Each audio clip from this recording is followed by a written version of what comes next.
Veja então que para fazer um fundo de investimento funcionar no dia a dia é necessária toda uma estrutura, e essa estrutura envolve 5 agentes principais. Esses 5 agentes, a gente vai falar um pouquinho sobre cada um deles, mas eles são um agente administrador, o gestor, o distribuidor, o custodiante e também um auditor externo, um auditor independente, né? E aí o que acontece? Todos esses agentes que fazem o fundo funcionar na prática, eles são pessoas jurídicas, tá? Então são empresas, são PJs. E vamos lá então falar sobre cada um dos agentes. A instituição administradora, ela é quem dá nome ao fundo e também ela é responsável por todas as obrigações administrativas do dia a dia, né, e perante o cotista também.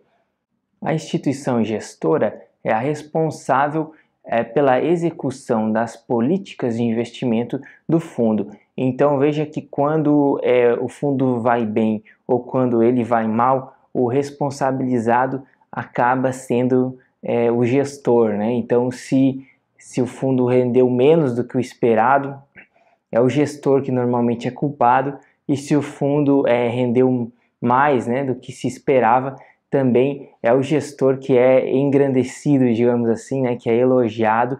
E inclusive a gente tem aqui no caso do Brasil alguns gestores que eles têm uma performance excelente pelos fundos em que eles passam, né, como gestores, e esses gestores são conhecidos no mercado já ao longo de muitos anos. Então todo mundo do mercado financeiro sabe alguns nomes de alguns excelentes gestores, e eles se destacam justamente por fazerem um bom trabalho, né, de definir e seguir as políticas de investimentos dos fundos e entregar, no fim são eles, né, são gestores e a instituição gestora que entrega a rentabilidade, né, para o cliente, para o investidor.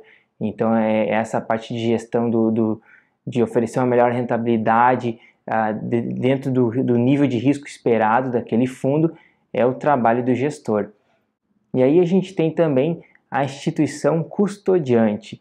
Ela é a responsável pelo registro, pela liquidação e também pelo exercício dos direitos e obrigações dos ativos. Ou seja, se por exemplo o fundo tiver dividendos para receber, ou se ele tiver alguns valores a pagar aos seus cotistas, essa é a responsabilidade da instituição custodiante. E aí a gente tem a instituição que é a distribuidora, e o distribuidor ele é responsável por captar os recursos dos investidores. Então ele faz essa ponte, né? Faz a captação dos recursos para o fundo. E a figura do auditor independente é a figura daquele responsável por emitir um relatório que confirma a veracidade das demonstrações contábeis e financeiras do fundo, né? Então é um olhar externo, é um olhar de terceiros, um auditor, né, olhando para confirmar a veracidade das informações do fundo, né, das informações das demonstrações financeiras do fundo.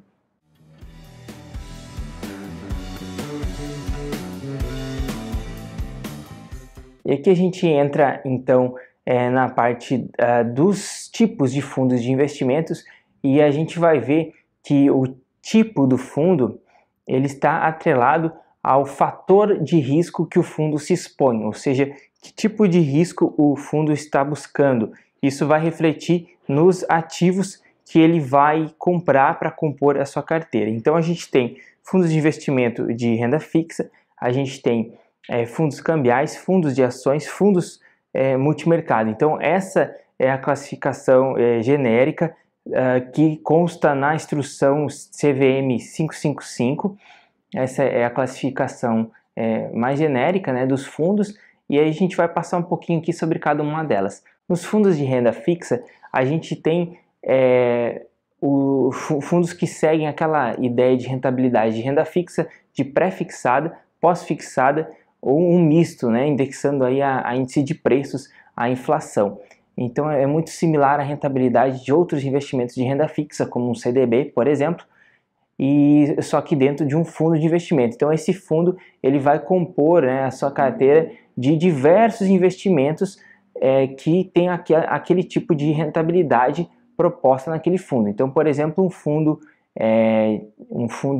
vinculado à inflação, ele pode comprar CDBs, debêntures e títulos públicos também, que sejam também atrelados à inflação. Um fundo DI, um fundo pós-fixado, ele vai comprar lá LFT, vai comprar CDB pós-fixado e outros investimentos pós-fixados também, contemplando aí a sua carteira de investimentos e oferecendo uma rentabilidade pós-fixada. Normalmente, esses fundos pós-fixados, eles são fundos com a maior liquidez, ou seja, é possível o investidor resgatar com um prazo mais curto. Os fundos de ações, eles têm o mercado de ações como seu principal fator de risco, e para ser considerado um fundo de ações, ele precisa ter no mínimo 67% da sua carteira em ações, derivativos e opções, né, outros derivados aí do mercado de ações, né, alguns outros ativos também, mas de forma geral, para a gente entender, 67% de ações, pelo menos, o fundo é considerado um fundo de ações. Isso tem um impacto na forma como ele é tributado, né? A gente já vai falar sobre isso. Os fundos cambiais, eles têm como principal fator de risco o investimento em moedas estrangeiras. Então, para que ele seja considerado um fundo cambial, ele precisa de pelo menos 80% da sua carteira composta por investimentos em moedas estrangeiras. E são fundos aí que podem ser interessantes no caso de alguém que pretende fazer uma viagem ao exterior, então ele vai comprando aí cotas de um fundo cambial em euro ou em dólar, né, como ao invés de comprar a moeda fisicamente ali, ele pode ter essa opção também. E claro, o fundo cambial ele pode fazer parte de N estratégias de investimentos, né, dependendo do perfil e do contexto de cada um. Os fundos de investimento multimercados, eles são a classe de fundos mais dinâmica, digamos assim, a mais sem regras, digamos assim. Os fundos multimercados, eles não têm um fator de risco determinante comum entre todos eles. Eles são fundos normalmente que não se enquadram nem em fundos de ações, não se enquadram nem em renda fixa, nem em cambial. Eles são uma mistura entre todos. Então a gente vai ter alguns fundos multimercado que eles têm um rendimento muito no formato parecido a um fundo pós-fixado, por exemplo. Só que ele não é pós-fixado porque ele acaba na sua política, na sua estratégia, né, de investimentos, deixando aberto para poder fazer outros tipos de operações mais arriscadas e buscar um retorno mais satisfatório aos seus clientes.